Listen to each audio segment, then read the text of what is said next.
جس شخص نے آپ کو آج تھپڑ مارا ہے وہ کل کسی اور کو بھی مارا ہے کہ اس مزدور نے بڑی دیانتداری سے اور محنت سے اور دل لگا کر کام کیا، زکوٰۃ لے لی جائے گی، وہ اوبلیگیٹری ہے، وہ تو جبراً لی جائے۔ جنسی جذبات کو بھڑکا کر کمائی کرنا، ننگے ناچ دکھا رہے ہیں، کچھ اور کر رہے ہیں، سپانسر کر رہے ہیں ان کو تاکہ اپنے پروڈکٹ کی بھی ساتھ ہی ساتھ پبلسٹی ہو جائے۔ وہ تو اتنی حرام شے ہے، اتنی حرام شے ہے، صرف پیسہ پیسے کو کما رہا۔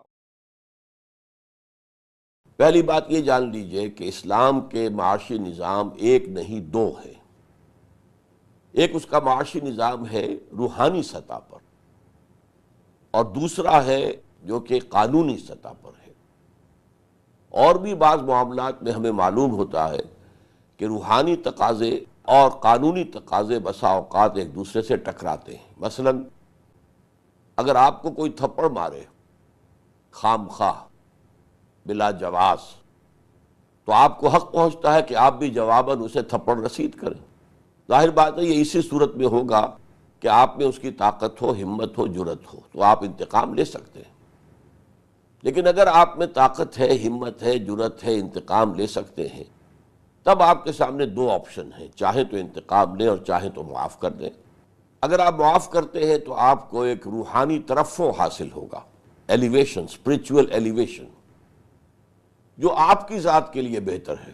لیکن سزا دینا یا انتقام لینا، جسے ہم قصاص کہتے ہیں، معاشرے کے لیے وہ ضروری ہے، ورنہ یہ کہ مجرموں کی ہمت افزائی ہو جائے گی۔ جس شخص نے آپ کو آج تھپڑ مارا ہے وہ کل کسی اور کو بھی مارے گا، لیکن اگر جوابی تھپڑ اسے لگ جائے تو اسے ہوش آ جائے گی۔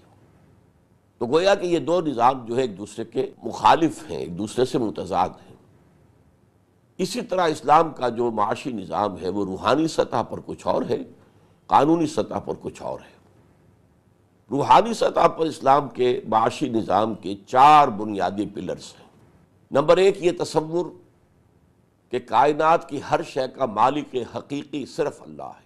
کوئی انسان کسی بھی شے کا مالک نہیں ہے، وہ اپنی ذات کا مالک نہیں، اپنے ہاتھ کا مالک نہیں، اپنے پاؤں کا مالک نہیں، یہ سب چیزیں بھی اس کے پاس اللہ کی امانتیں ہیں۔ اس پر اضافی جو کچھ ہے وہ بھی اللہ کی امانت ہے۔ این امانت چند روزہ دست باست، در حقیقت مالک ہر شے خداست۔ یہ چند چیزیں جو ہے یہ تو میرے پاس امانت ہے ایک وقت معین کے لیے، چند روزہ، باقی ہر شے کا مالک حقیقی تو صرف اللہ ہے۔ گویا کہ اس میں نہ صرف پرسنل اونرشپ کی نفی ہو گئی بلکہ نیشنل اونرشپ کی بھی نفی ہو گئی، جو بنیاد تھی کمیونزم کی۔ دوسرا پرنسپل اس کا یہ ہے کہ آپ جو کچھ کمائیں، محنت آپ کریں، کھیت میں آپ ہل چلائیں، آپ بیج ڈالیں، آپ اس کی پانی دیں، سب کچھ کریں، فصل آپ کاٹیں، لیکن جو کچھ آپ کو ملے اسے آپ اپنی محنت کا ثمر یا اجرت یا اجر نہ سمجھیے، بلکہ وہ اللہ کا فضل ہے۔ فضل وہ شے ہوتی ہے جو بلا استحقاق دی جاتی ہے۔ اگر آپ کسی کو مزدور رکھتے ہیں ایک دن کے لیے اور 100 روپے اس کی مزدوری طے کرتے ہیں، لیکن چونکہ آپ نے آبزرو کیا ہے کہ اس مزدور نے بڑی دیانتداری سے اور محنت سے اور دل لگا کر کام کیا ہے، تو آپ اسے شام کو 100 روپے تو اس کی ویج دیتے ہیں، 10 روپے مزید دیتے ہیں۔ یہ فضل ہے۔ تو اللہ تعالیٰ انسان کو جو کچھ اس دنیا میں دیتا ہے، چاہے اس کے لیے محنت خود انسان نے کی ہو، لیکن اسے سمجھنا یہ چاہیے کہ یہ اللہ کا فضل ہے۔ یہی وجہ ہے سورہ جمعہ میں فرمایا فَإِذَا قُضِيَتِ الصَّلَاةُ فَانتَشِرُوا فِي الْأَرْضِ وَابْتَغُوا مِن فَضْلِ اللَّهِ، جب نماز جمعہ ادا ہو چکے تو تم زمین میں منتشر ہو سکتے ہو اور اللہ کا فضل تلاش کرو۔ نمبر 3 یہ کہ اس فضل خداوندی میں سے تمہارا جائز حق صرف تمہاری ضروریات کی حد تک محدود ہے۔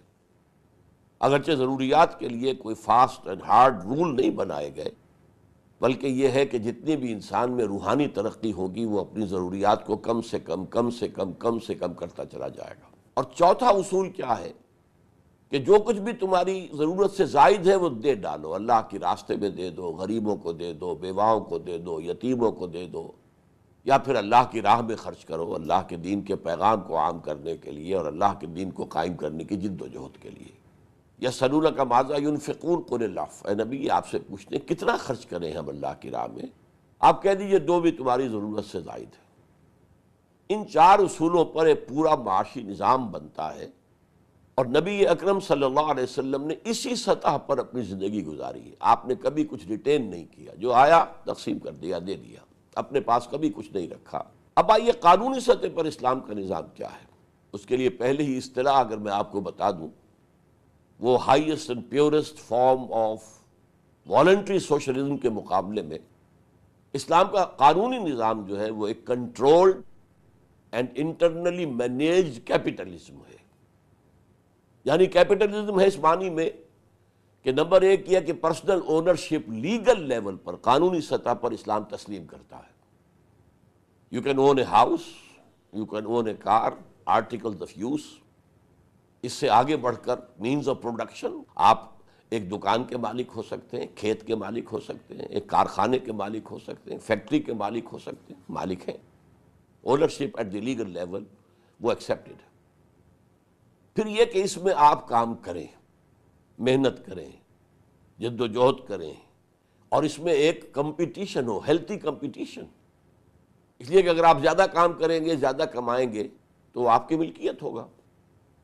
صرف یہ کہ ایک خاص حد سے آگے آپ گزر جائیں گے تو آپ سے زکوٰۃ لے لی جائے گی، وہ اوبلیگیٹری ہے، وہ تو جبراً لی جائے گی، تاکہ اس آزاد جو دوڑ لگی ہوئی ہے، جو ریس ہے، جو فری اکانومی کا معاملہ ہے، جو کہ کیپٹلزم کا ایک لازمی جز ہے، اس میں لازماً کچھ لوگ آگے نکل جائیں گے، کچھ پیچھے رہ جائیں گے، کچھ ہیوز ہوں گے، کچھ ہیو ناٹس ہوں گے۔ تو ان ہیو ناٹس کی ضروریات کو پورا کرنے کے لیے ان کے سے زکوٰۃ لی جائے گی، ہیوز سے جو ایک خاص سطح تک پہنچ گئے ہیں، تاکہ ان ہیو ناٹس کی ضروریات کو پورا کیا جا سکے۔ اور اسی بنیاد پر اسلامی ریاست اور جو نظام خلافت ہے وہ اپنے ہر شہری کی بنیادی ضروریات انڈر رائٹ کرتی ہے، اس کے ذمے ہے۔ اسلام نے بہترین نظام دیا تھا آج سے 1400 برس قبل۔ بہرحال یہ جو فری ہے، اکانومی ہے، مارکیٹ اکانومی ہے، پرائسز پر کوئی کنٹرول نہ ہو، یہ ڈیمانڈ اینڈ سپلائی کے اوپر طے ہو۔ اگر ڈیمانڈ زیادہ ہے، سپلائی کم ہے، قیمتیں چڑھ جائیں گی، چڑھنے دو، جو خرید سکتے ہیں خریدیں، جو نہیں خرید سکتے نہ خریدیں۔ اگر سپلائی زیادہ ہو گئی، ڈیمانڈ کم ہے تو قیمتیں گر جائیں گی، گرنے دو، تم اس میں خام خواہ کا جو ہے کوئی دخل اندازی مت کرو۔ اسی طریقے سے امپلائر امپلائی ریلیشن شپ ہے، اگر آپ کا امپلائی ٹھیک کام کرتا ہے ٹو یور سیٹسفیکشن، آپ کے اطمینان کے لیے کی حد تک، آپ اسے رکھیے، ریٹین کیجئے، اور اگر وہ نہیں کر رہا تو آپ اسے فائر کر دیجئے، ہائر اینڈ فائر۔ یہ ساری چیزیں جو کہ ماڈرن جو کیپٹلسٹک سسٹم کی ہیں، یہ اسلام میں جائز ہیں۔ لیکن اسلام نے دو طرف دیواریں کھڑی کر دی ہیں۔ ایک طرف سود حرام ہے، صرف پیسہ پیسے کو کھینچے بغیر کسی محنت کے، یہ حرام مطلق۔ اصل میں کسی بھی کاروبار کے لیے آپ کو کچھ کیپٹل بھی چاہیے، کچھ آپ کو محنت بھی کرنی پڑے گی، اور کچھ چانس پر بھی ڈیپینڈ کرے گا۔ کبھی حالات ایسے ہوں گے کہ آپ کی وہی محنت اور وہی سرمایہ زیادہ آپ کو نفع دے دیں گے، اور کبھی ایسا ہوگا کہ سرمایہ بھی وہی ہے، محنت بھی اتنی ہے، لیکن نفع آپ کو کم حاصل ہوا ہے۔ تو چانس کا ایلیمنٹ بھی رہتا ہے۔ تو اصل میں سود میں محنت کو نکالا گیا، پیسہ پیسے کو کھینچے، اور جوئے میں چانس کے اوپر سارا دار و مدار رکھ دیا، اس میں بھی محنت کوئی شامل نہیں، چانس ہے۔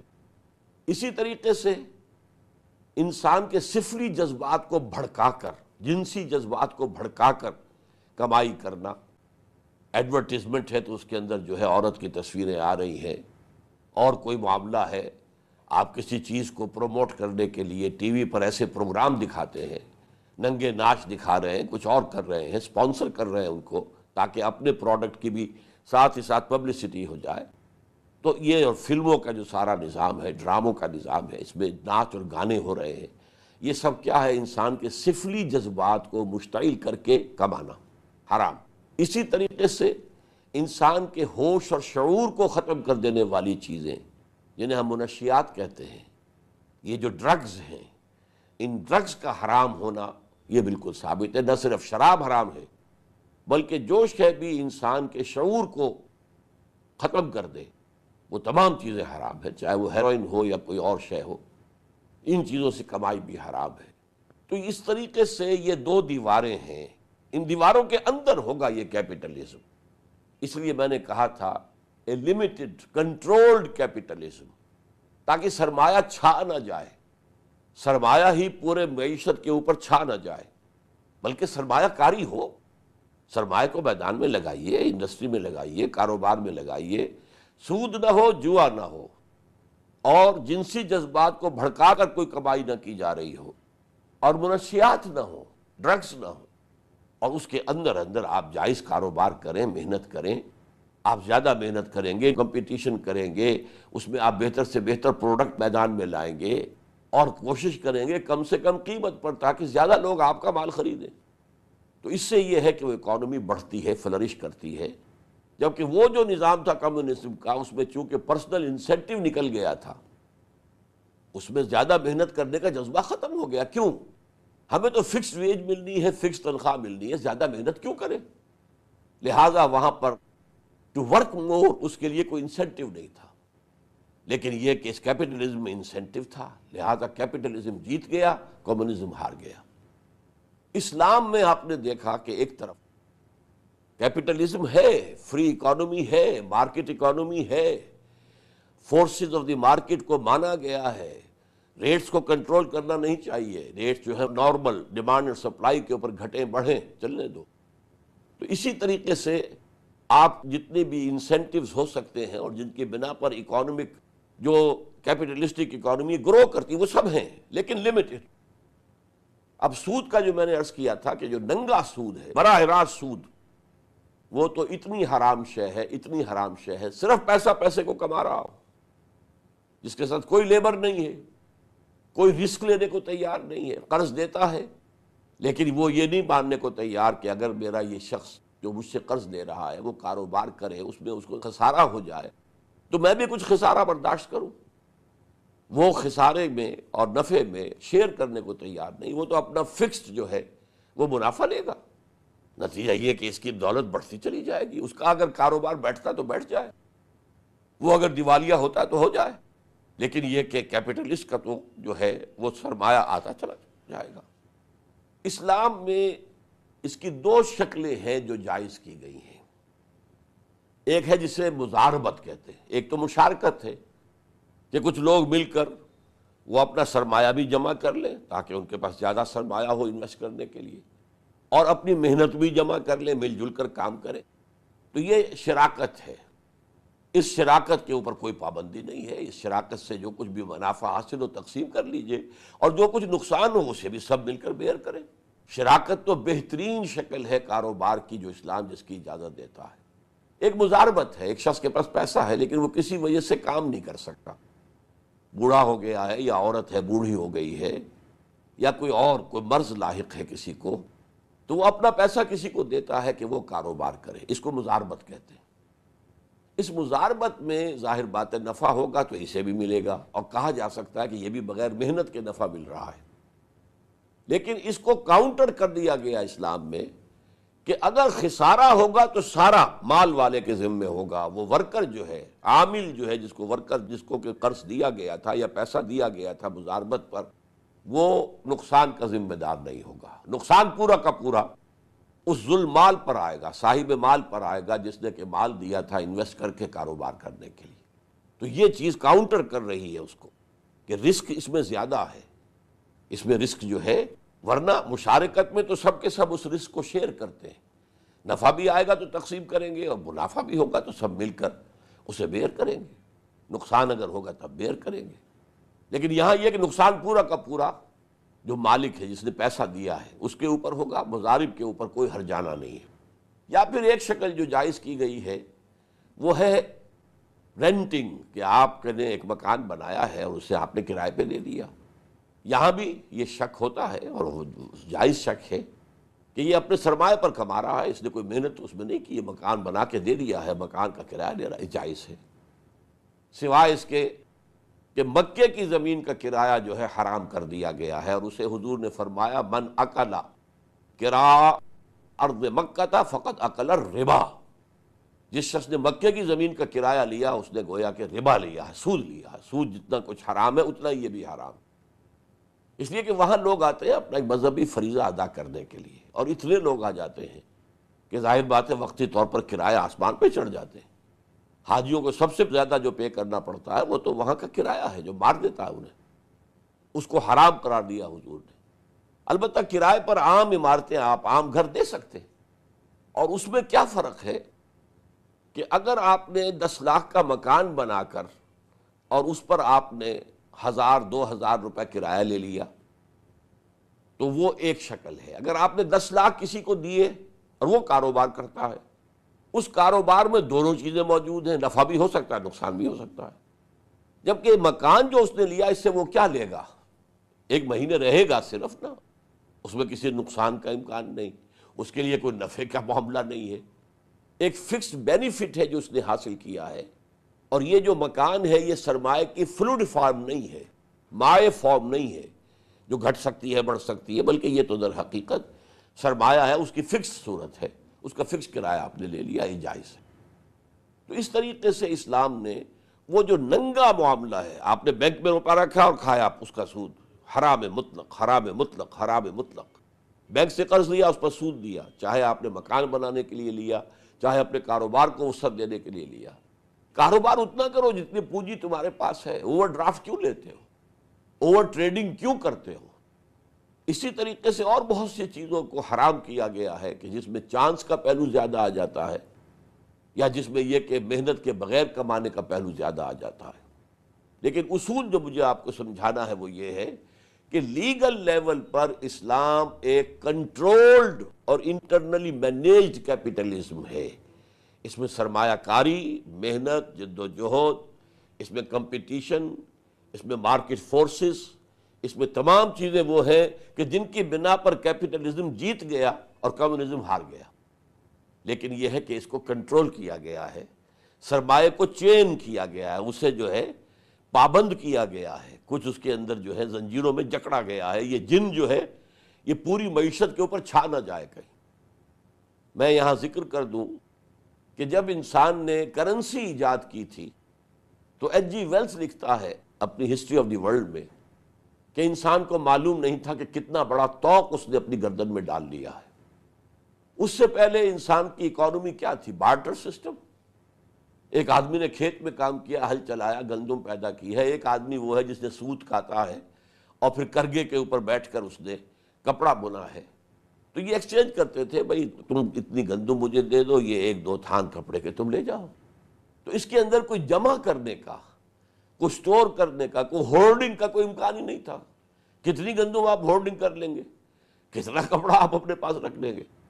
لیکن جب کرنسی آ گئی، سونے کا اتنی مقدار جو ہے یہ اتنے 100 من گندم کے برابر ہے، اور سونے کی یہ ڈلی اتنے وزن کی اتنے 100 تھانوں کے برابر ہے، تھان کپڑے کے، کھدر کے. اب معلوم ہوا کہ اپنی تجوری میں اگر سونا رکھا ہوا ہے تو آپ اس کی بنیاد پر مارکیٹ کو مینیپولیٹ کر سکتے. زیادہ مال خرید لیں گے، مارکیٹ کے اندر جو ہے وہ قیمتیں چڑھ جائیں گی، اور اب ریلیز کریں گے تو قیمتیں گر جائیں گی. اس کی بنا پر مارکیٹ مینیپولیٹ ہو جاتی ہے صرف اس وجہ سے کہ آپ نے ایک کرنسی ایجاد کر لی.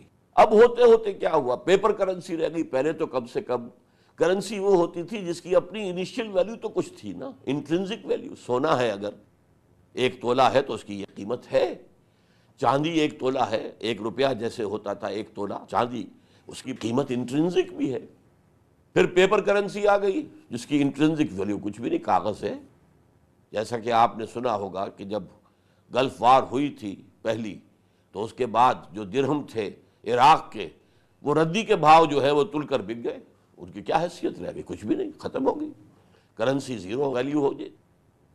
تو اب جو ہے اس کے لیے کم سے کم ابتدا میں یہ کیا گیا تھا کہ آپ جتنی کرنسی ایشو کرتے ہیں پیپر کرنسی، تو اس کے مطابق کم سے کم اتنا % اس کی قیمت کا سونا آپ کو رکھنا چاہیے اپنے پاس. اور اس پر لکھا ہوتا تھا کہ یہ ڈالر کوئی شخص اگر پریزنٹ کرے گا، اتنا تولہ جو ہے سونا وہ اس کے عوض حاصل کر سکتا ہے، وہ کلیم کر سکتا ہے کہ میرے یہ ڈالر ہے، مجھے گولڈ دو. اب وہ معاملہ بھی ختم ہوا، کوئی گولڈ کی بیکنگ نہیں رہی، اور کوئی بینک جو ہے پابند نہیں ہے، کوئی حکومت پابند نہیں ہے کہ وہ آپ اگر $100 کا نوٹ ان کے سامنے رکھیں کہ یہ میرا سونا مجھے دے دو، وہ نہیں ملے گا. گورنمنٹس اور بینکس اس کے پابند نہیں. تو یہ ہوتے ہوتے کمپلیکیشن ہو کر اس معاملے کے اندر وہ انتہائی تباہ کن قسم کی اکانومی اس وقت دنیا میں ہے. اور خاص طور پر سٹاک ایکسچینج جو ہے وہ تو گویا کہ کسی اکانومی کو اٹھانے اور گرانے کے اندر بہت بڑا ایک فیکٹر ہے. آپ کسی چیز کے حصص خرید لیجئے خرید لیجئے خرید لیجئے خرید لیجئے، اس کی قیمت بہت اونچی ہو جائے گی، ایک دم ریلیز کر دیجئے وہ زمین میں بیٹھ جائے گا۔ اور آپ کو معلوم ہے کہ اسی طریقے سے East Asian countries, South East Asia کی کنٹریز میں سے کئی کی اکانومی کو بٹھا دیا گیا۔ ایک شخص اس نے پلان بنایا اور اکانومی ختم ہو گئی۔ اس حوالے سے اسلام کا نظام میں پھر دہرا رہا ہوں کہ ایک نظام روحانی ہے، ہر شے کا مالک اللہ ہے، ہم صرف امین ہیں، امانت دار ہیں، کسٹوڈین ہیں، ٹرسٹیز ہیں، اور جو کچھ تمہیں دنیا میں ملتا ہے چاہے تم نے کتنی ہی محنت کی ہو وہ اللہ کا فضل ہے، تمہاری محنت کا ثمرہ نہیں ہے۔ نمبر 3، جو کچھ ملا ہے اس میں تمہارا جائز حق صرف تمہاری ضروریات کی حد تک ہے، اگرچہ ضرورت کو وہاں پر ڈیفائن نہیں کر دیا گیا، ہارڈ اینڈ فاسٹ رول نہیں ہے، یہ آپ کا والنٹری ہے، کتنی ضرورت آپ اپنی کم کرتے ہیں۔ اور چوتھے یہ کہ جو کچھ اس کے سوا ہے وہ اللہ کی راہ میں دے دو، غریبوں کو، مسکینوں کو، یا اللہ کے دین کی اشاعت اور اس کے اقامت کی جد و جہد میں۔